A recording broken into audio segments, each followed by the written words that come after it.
Hello बच्चों, definite integral में आज हम लोग किंग्स और क्वींस रूल्स के बारे में स्टडी करेंगे। तो जनरली किसी बुक में आपको ये इस नाम से किंग्स रूल या क्वींस रूल के नाम से नहीं मिलेगा, लेकिन कोटा के मास्टर जी लोगों ने इस रूल को इसी नाम से प्रचलित कर दिया है, पॉपुलर कर दिया है, किंग्स रूल और क्वींस रूल। और अब बच्चे भी इसी नाम से इन दोनों रूल को समझते हैं, इसलिए मैंने भी यही नाम यूज़ किया है। तो सबसे पहले देखिए कि किंग्स रूल होता क्या है। मान लीजिए कि आपको किसी एक फंक्शन को इंटीग्रेट करना है 0 से a के बीच में, और वो फंक्शन है f(x) dx। इसको इंटीग्रेट करना है तो integral of f(x) dx from 0 to a, इसका ज्योमेट्रिकल इंटरप्रिटेशन क्या होता है? इसका ज्योमेट्रिकल इंटरप्रिटेशन होता है कि 0 से a तक फंक्शन f(x) कुछ दिया हुआ है। मान लीजिए कि इस तरह का कुछ आर्बिट्ररी सा फंक्शन है, और फंक्शन के अंदर बिलो द कर्व आप एरिया फाइंड करते हैं। यही मतलब होता है ना integral 0 to a f(x) dx का। तो जब आपसे कहा जाए integral 0 to a f(x) dx, तो उसका मतलब क्या होता है? ये जो f(x) फंक्शन है उसका आप एरिया फाइंड कर रहे हैं अंडर द कर्व, और कहाँ से कहाँ तक? 0 से स्टार्ट करके a तक, ये मीनिंग होता है। अब 0 से a के बीच में मान लीजिए कि कोई एक आर्बिट्ररी पॉइंट है जो ओरिजिन से 0 से x डिस्टेंस पे है। यानी कि आपने क्या किया, यहाँ पर एक आर्बिट्ररी पॉइंट लिया है जो ओरिजिन से 0 से x डिस्टेंस पे है। तो ये पॉइंट अगर 0 से x डिस्टेंस पे है तो a से कितने डिस्टेंस पे होगा? ऑब्वियस सी बात है, a से ये होगा a माइनस x डिस्टेंस पे। तो यहाँ पर जो पॉइंट है, ये वाला पॉइंट जो 0 से x डिस्टेंस पर है, फंक्शन की वैल्यू इस पॉइंट पर क्या होगी? फंक्शन की वैल्यू इस पॉइंट पर हो जाएगी f(x). बिल्कुल सही। लेकिन अगर हम लोग a से राइट एंड से, राइट कॉर्नर से अगर मेजर करें तो इसका कोऑर्डिनेट क्या हो गया? इस पॉइंट का कोऑर्डिनेट a माइनस x हो जाएगा। तो अगर हम लोग राइट कॉर्नर से पॉइंट a से इस जगह से इस पॉइंट का डिस्टेंस मेजर करें तो क्या हो जाएगा? a माइनस x हो जाएगा। यानी कि अगर यहाँ से राइट कॉर्नर से हम लोग इस पॉइंट को देखें तो फंक्शन की क्या वैल्यू होगी? f of a minus x हो जाएगी। अब आप ये देखिए कि आपको फाइंड करना है ये वाला एरिया, ये टोटल एरिया। तो एरिया फाइंड करने के लिए क्या करते हैं? आप अपनी इंटीग्रेशन की गाड़ी स्टार्ट करते हैं। कहाँ से स्टार्ट करते हैं? आप ओरिजिन से इंटीग्रेट करना स्टार्ट करते हैं। आप ओरिजिन पे हैं, अपने कार में बैठे, और आपने 0 से स्टार्ट किया अपना कार को, और 0 से लेकर के चले गए a तक। 0 से आपने स्टार्ट किया और आप a तक गए, इंटीग्रेशन की गाड़ी चलाई, तो आपको क्या मिल गया? Integral 0 to a f(x) dx। ये कब हुआ? अगर आप 0 से स्टार्ट कर रहे हैं और a पर जा रहे हैं तो एरिया ये मिला। लेकिन आप ये भी कह सकते हैं कि आप 0 से स्टार्ट नहीं करके आप अपनी गाड़ी को a से स्टार्ट कर लीजिए। बिल्कुल सही, कौन रोकता है आपको? और आप a से स्टार्ट करके अगर 0 पे आते हैं, ओरिजिन पे आते हैं, तो एरिया कितना होगा? एरिया तो ऑब्वियसली सेम होगा ना। आप 0 से स्टार्ट करके a पे जाइए, उस केस में एरिया, या आप a से स्टार्ट करके 0 पे आइए, उस केस में एरिया, दोनों केस में एरिया सेम होगा। फॉर एग्जांपल, आप अगर दिल्ली से मुंबई जा रहे हैं तो दिल्ली मुंबई के बीच में डिस्टेंस मान लेते हैं कि आया 1000 kilometres.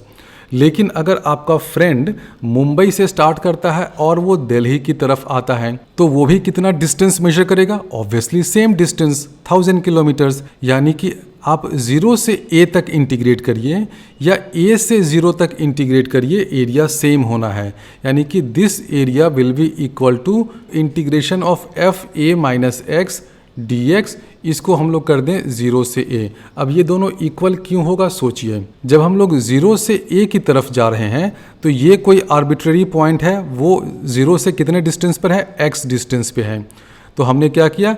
f(x) dx integral 0 to a किया। अब हम लोग दूसरे रास्ते से इंटीग्रेशन करते हैं। आप a से स्टार्ट कर रहे हैं। a से अगर आप स्टार्ट करिएगा तो ये वाला पॉइंट कितने डिस्टेंस पे होगा? a माइनस x डिस्टेंस पे होगा। वही हमने लिखा f of a minus x dx। और x को आप कहाँ से कहाँ वेरी करिएगा? 0 से a, क्योंकि अगर आप x इजिकल टू 0 पे हैं तो आप यहाँ पर हैं, देखिए है ना। क्योंकि अगर आप x इजिकल टू 0 लेंगे इस इंटीग्रेंड में तो आपको फंक्शन का कौन सा वैल्यू मिलेगा? f ऑफ a मिलेगा।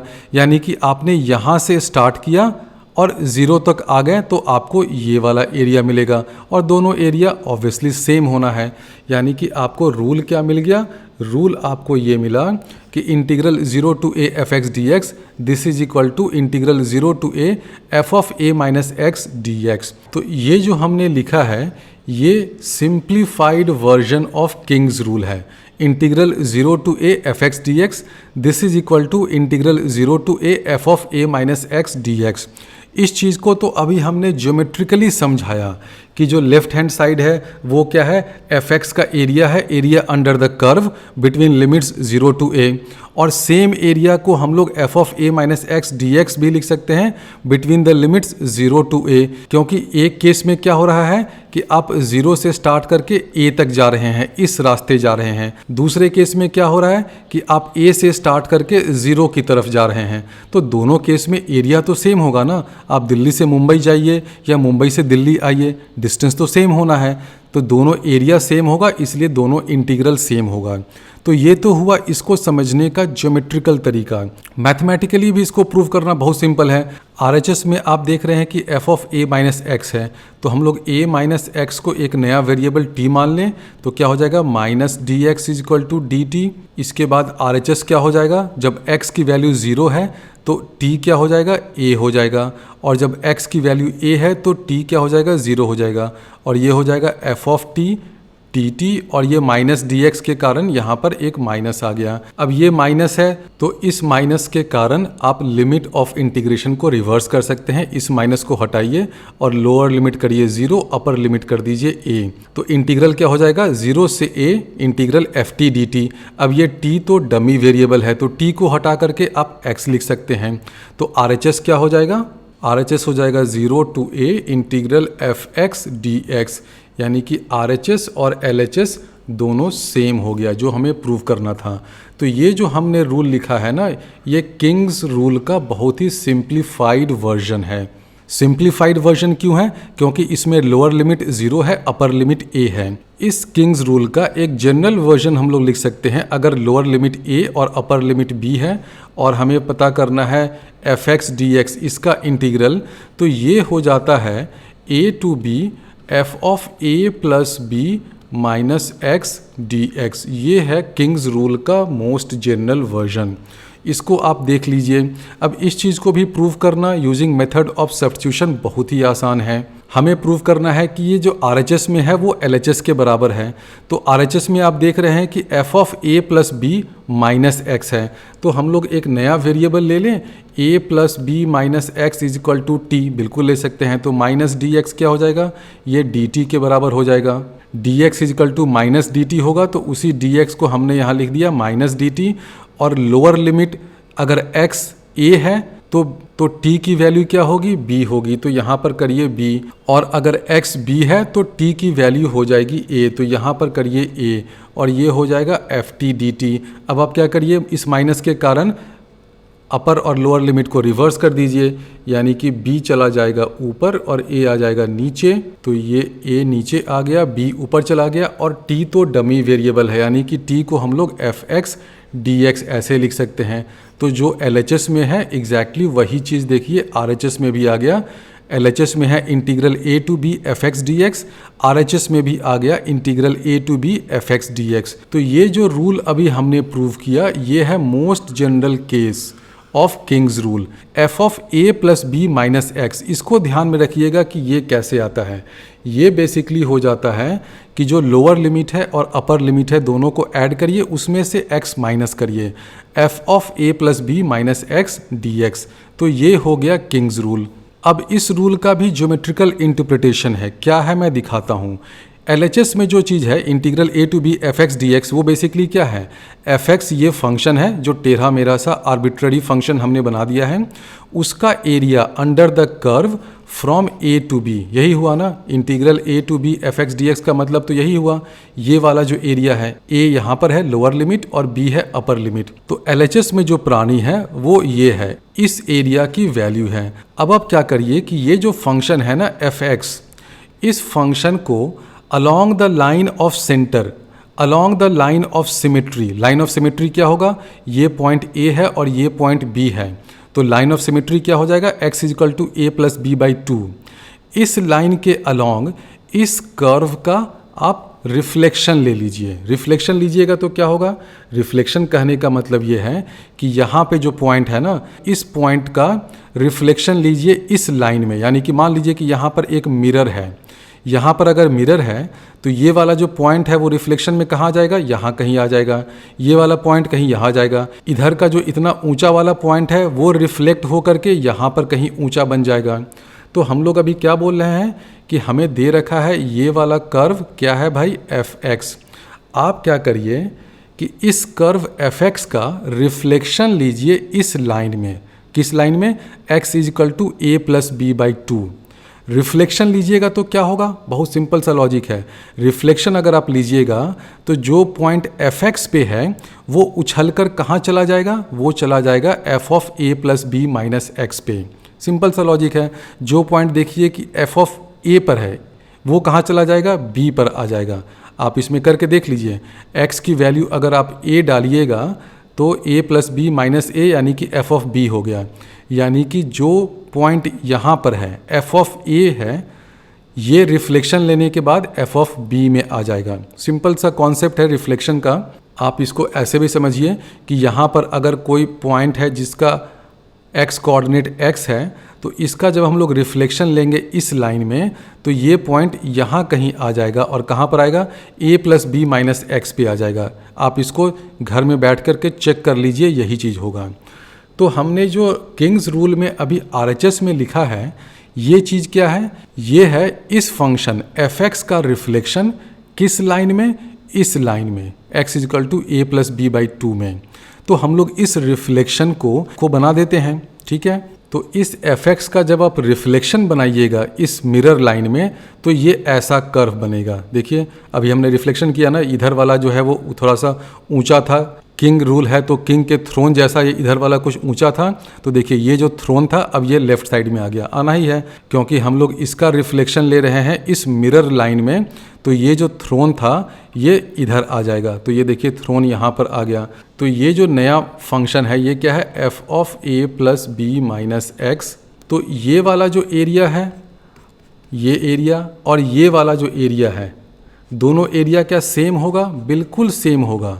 क्योंकि एरिया ऐसी प्रॉपर्टी है जो रिफ्लेक्शन से चेंज नहीं होती है। मान लीजिए कि आपके हाथ का एरिया है 10 सेंटीमीटर स्क्वायर, तो अगर आप मिरर में देख रहे हैं तो मिरर में भी तो आपके हाथ का एरिया उतना ही दिखेगा। प्लेन मिरर की मैं बात कर रहा हूँ, तो प्लेन मिरर में भी आपके हाथ का एरिया तो उतना ही होगा। तो area is a property which is invariant which does not change upon reflection. तो होगा क्या, आप जब पहले केस में एरिया फाइंड करेंगे तो आपको LHS मिलेगा। ये चीज़ मिला, integral a to b fx dx क्या है, इस एरिया के बराबर है। लो भाई ये एरिया हो गया। जब आप दूसरे केस में एरिया फाइंड करिएगा तो आपको RHS मिलेगा और ये एरिया क्या होगा, ये वाला होगा f of a plus B minus X. इसको इंटीग्रेट कर रहे हैं फ्रॉम a टू b, तो आपको RHS मिल जाएगा। दोनों एरिया देखने से ही लग रहा है कि सेम होगा, होना ही है क्योंकि कर्व क्या है, कर्व तो बस एक दूसरे का रिफ्लेक्शन है ना इस मिरर लाइन में, और रिफ्लेक्शन से एरिया चेंज नहीं होता है। तो दोनों एरिया सेम हो गए, इसलिए दोनों इंटीग्रल भी सेम हो गया और इसको कहते हैं किंग्स रूल। अब ये जो किंग्स रूल है इसका बहुत फ़ायदा है। बहुत सारे इंटीग्रल को आप विदाउट यूजिंग किंग्स रूल अगर कैलकुलेट करना चाहेंगे तो मुश्किल होगी।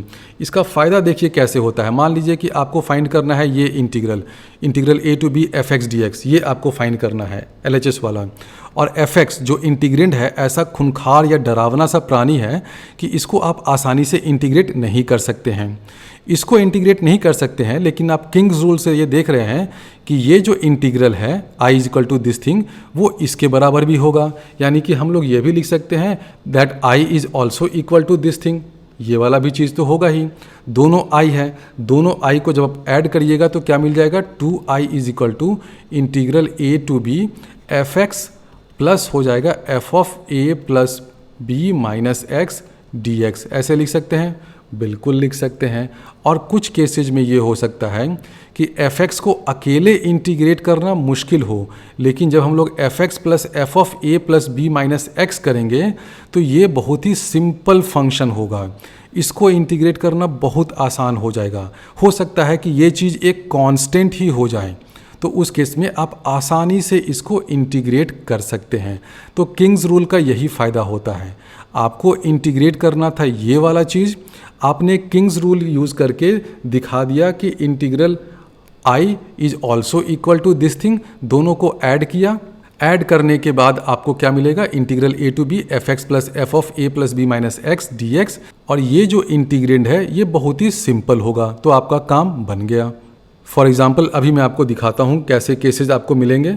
मान लीजिए आपको इंटीग्रेट करना है इसको g of sine X divided by G of sine X plus ji of cos X. अब g क्या है, कोई भी आर्बिट्रेरी फंक्शन है, तो इसको आप कैसे इंटीग्रेट करिएगा, थोड़ा सा मुश्किल लग रहा है। मान लीजिए कि g बहुत ही खूंखार टाइप का, बहुत ही डरावना फंक्शन है, तो इसको फाइंड करना मुश्किल होगा। लेकिन जब आप इसमें किंग्स रूल लगाइएगा तो क्या हो जाएगा, i is equal to integral 0 to pi by 2 तो रहेगा ही, ऊपर में क्या हो जाएगा g of sine pi by 2 minus x यानी कि g ऑफ कॉस एक्स, और नीचे में क्या हो जाएगा, g ऑफ साइन एक्स करिएगा तो आपको मिल जाएगा g ऑफ कॉस एक्स, क्योंकि sine pi by 2 minus x cos x, plus ये g कॉस एक्स जो है वो cos pi by 2 minus x क्या होता है, साइन एक्स, यानी कि ये इसके बराबर हो गया। यानी कि अब दोनों इंटीग्रल को जब आप ऐड करिएगा तो डिनोमिनेटर देखिए दोनों में सेम है। न्यूमरेटर को जब ऐड करिएगा तो g साइन एक्स प्लस जी कॉस एक्स वो डिनोमिनेटर के बराबर आ जाएगा। यानी कि दोनों इंटीग्रल को जब ऐड करिएगा तो 2i क्या हो जाएगा, 0 टू पाई बाई 2, और इंटीग्रेंड क्या हो जाएगा, 1 हो जाएगा। देखिए g साइन एक्स प्लस जी कॉस एक्स न्यूमरेटर में भी है, g साइन एक्स प्लस जी कॉस एक्स डिनोमिनेटर में भी है, दोनों को ऐड किया तो 1 हो गया, यानी कि 1 dx, इसकी वैल्यू हो जाएगी pi by 2। This implies i is equal to pi by 4। तो देखिए कितनी आसानी से आपने इंटीग्रेट कर दिया। तो इस तरह के जितने भी क्वेश्चंस हो ना जिसका इंटीग्रेंड ऐसा हो कि आप किंग्स रूल यूज़ करिए फिर ऐड करिए तो इंटीग्रेंड सिंप्लीफाई हो जाए, ऐसे क्वेश्चन को सॉल्व करने का ये अचूक रामबाण तरीका होता है। और सिर्फ वो वाला क्वेश्चन नहीं, ऐसा जो भी इंटीग्रेंड हो ना, जैसे ऊपर में देखिए G tan x divided by G tan x plus G cot x, इसमें भी आप किंग्स रूल लगाइएगा तो न्यूमरेटर में जी cot x एक अगले इंटीग्रल में आएगा, दोनों को ऐड करिएगा तो 2i is equal to pi by 2 हो जाएगा, i की वैल्यू पाई बाई 4 हो जाएगी। उसी तरह इस इंटीग्रल को भी आप फाइंड कर सकते हैं, क्या है, G cosec x divided by G cosec x plus G sec x। इसको भी आप आसानी से किंग्स रूल का यूज़ करके फाइंड कर सकते हैं। i को हम लोग ये भी लिख सकते हैं ना, G sec x divided by G cosec x plus G sec x, दोनों को ऐड करिएगा तो 2i equal to pi by 2 हो जाएगा। तीसरा ये केस देखिए, इसमें क्या है, जी एक्स ऊपर में है, नीचे में है g x plus ji of a minus x, तो आई को हम लोग ऐसे भी लिख दें किंग्स रूल का यूज़ करके, तो ये हो जाएगा g of a minus x divided by, नीचे में फिर से आ जाएगा g of a minus x plus ये हो जाएगा जी एक्स डी एक्स, दोनों को जब ऐड करिएगा तो 2i इज इक्वल टू हो जाएगा 0 टू a। इंटीग्रेंड जब ऐड करिएगा तो न्यूमरेटर और डिनोमिनेटर दोनों सेम हो जाएगा इंटीग्रेंड का, यानी कि इंटीग्रेंड हो गया 1 dx, इसकी वैल्यू आ जाएगी a, यानी कि i की वैल्यू हो गई a बाई 2। तो इस क्वेश्चन को भी आप आसानी से सॉल्व कर सकते हैं। तो इस तरह का जो भी इंटीग्रेंड हो ना जिसमें a plus B minus X करने पर इंटीग्रेंड कुछ ऐसा आ रहा है जिसको हम लोग इससे ऐड करें तो बहुत ही सिंप्लीफाई हो जाए, तो आप आसानी से इस तरह के क्वेश्चन को सॉल्व कर सकते हैं। फॉर एग्जांपल अगर आपको ये इंटीग्रल फाइंड करना है तो इस तरह के क्वेश्चन में आप जरूर लोअर लिमिट और अपर लिमिट का ध्यान रखिए। लोअर लिमिट है 4, अपर लिमिट है 10, 4 प्लस 10 मिलकर के 14 हो गया।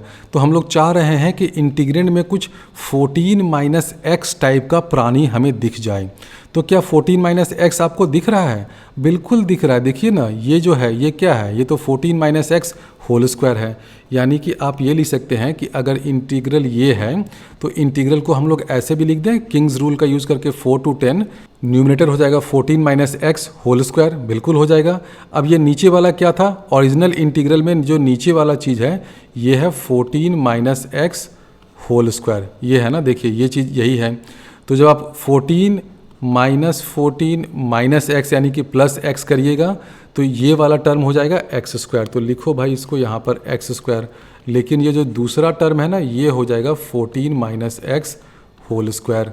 और जब दोनों को ऐड करिएगा तो 2i क्या हो जाएगा 4 टू 10, इंटीग्रल जब ऐड करिएगा तो न्यूमरेटर और डिनोमिनेटर सेम हो गया, यानी कि 1 हो गया, 1 dx, यानी कि this is equal to 6, 10 minus 4 6 होगा, यानी कि i की वैल्यू हो गई 3। तो किंग्स रूल का एक और बहुत इंपॉर्टेंट यूज होता है कि अगर इंटीग्रेंड में कुछ ऐसा आपको मिल जाए ना x times F x D x, इस तरह का मिल जाता है और यहाँ मान लीजिए कि a है और b है और आपको ये i फाइंड करना है, तो आप किंग्स रूल यूज़ करके ये लिख सकते हैं i is equal to integral a to b तो रहेगा ही, ये हो जाएगा a plus B minus X और यहाँ हो जाएगा f of a plus B minus x D x.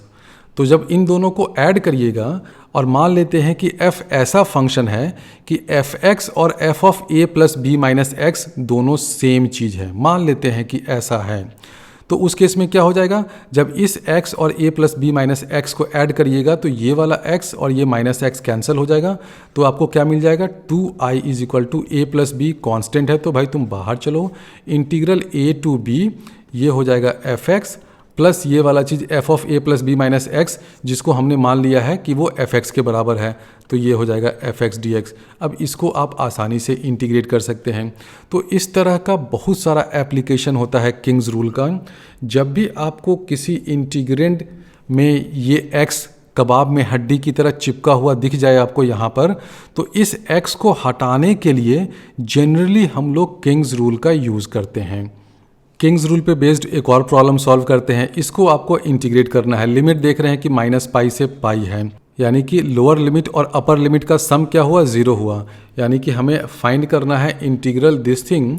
तो इसको हम लोग ऐसे भी लिख दें, माइनस पाई टू पाई तो रहेगा ही, cos square minus pi plus pi 0 यानी कि 0 माइनस एक्स, तो कॉस स्क्वायर माइनस एक्स तो कॉस स्क्वायर एक्स ही होता है, यानी कि किंग्स रूल लगाएंगे तो ऊपर वाला टर्म तो एज इट इज रह जाएगा कॉस स्क्वायर एक्स। नीचे में क्या हो जाएगा 1 plus a to the power minus x. ये नीचे में 1 plus a to the power minus x क्यों हुआ, किंग्स रूल लगाइएगा तो उसमें क्या होता है a plus B minus x होता है। यहाँ पर देखिए माइनस पाई है तो a प्लस बी हो गया 0, 0 माइनस एक्स, यानी कि आपको लिखना है ये अगर एफ एक्स है तो आपको यहाँ पर लिखना है F of minus x. F of minus x लिखना है, cos square minus x cos square x होता है तो ये तो एज इट इज रह गया। नीचे में हो गया 1 plus a to the power minus x. अब इस 1 plus a to the power minus x के साथ क्या सलूक किया जाए, बहुत सिंपल है, आप ऊपर और नीचे ए टू द पावर एक्स से अगर मल्टीप्लाई कर देते हैं तो यहाँ हो जाएगा a to the power x और यहाँ क्या आ जाएगा a to the power x और ये plus a to the power minus x into a to the power x करिएगा तो ये आ जाएगा आपको +1। तो अब जब दोनों इंटीग्रल को ऐड करिएगा तो देखिए क्या होगा, बहुत सिंपल है, डिनोमिनेटर सेम है 1 plus a to the power x, यहाँ भी है a to the power x plus 1, denominator same है यानी कि सिंपली आप ऐड करिए। जब ऐड करिएगा तो कॉस स्क्वायर एक्स दोनों में कॉमन है, बिल्कुल सही, तो कॉस स्क्वायर एक्स को कॉमन लिया तो ऊपर में आ गया 1 plus a to the power x, नीचे में भी आ गया 1 plus a to the power x, ये दोनों कैंसिल हो गया, आपका इंटीग्रल अब आसानी से सॉल्व हो जाएगा। ये कैंसिल हो गया, अब क्या बचा minus pi to pi integral cos square d x. Cos square का इंटीग्रेशन करना बहुत आसान है, आप वो फॉर्मूला यूज़ करिए 2 cos square theta is equal to 1 plus cos 2 theta, उसका यूज़ करिए, आप इसको आसानी से सॉल्व कर सकते हैं।